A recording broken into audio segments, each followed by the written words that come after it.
on a work assignment. And this is just some background. Anton Pavlovich Chekhov traveled to the penal colony on Sakhalin Island in the grip of an existential crisis. His beloved brother had just died, and the writer himself had recently begun to manifest symptoms of tuberculosis. If there was to be any meaning to all of the suffering, he needed to dedicate himself to a greater cause.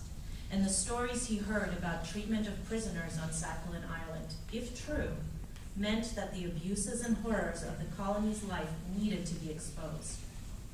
Who better than a writer learned in the arts of medicine to expose them? On Sakhalin, Anton Pavlovich met prisoners who were serving sentences for murder, theft, usury, political dissent, bribery, and fraud.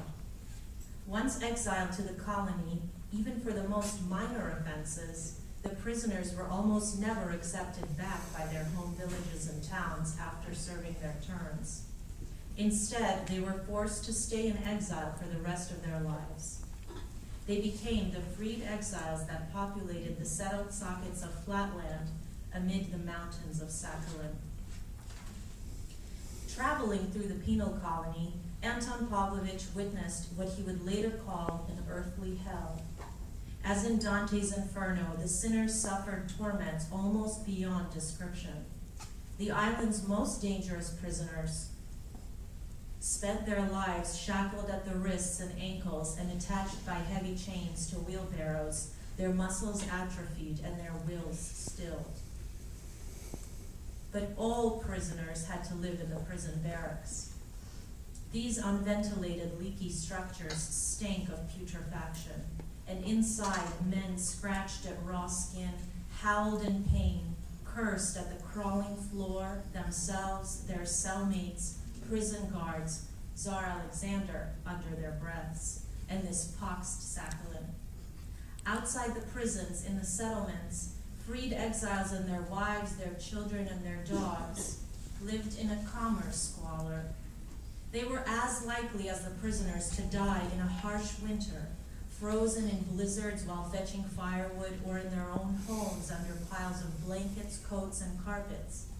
But they had better latrines and sometimes better food.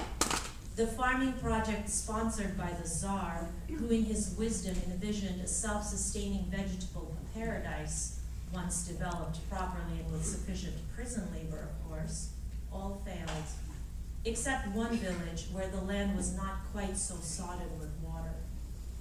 Though the forests grew wild and green, most of the time the crops failed to rise. The freed exiles died of starvation, forced their women into prostitution to make ends meet, and suffered exploitation at the hands of a few well-to-do residents who profited by their labor.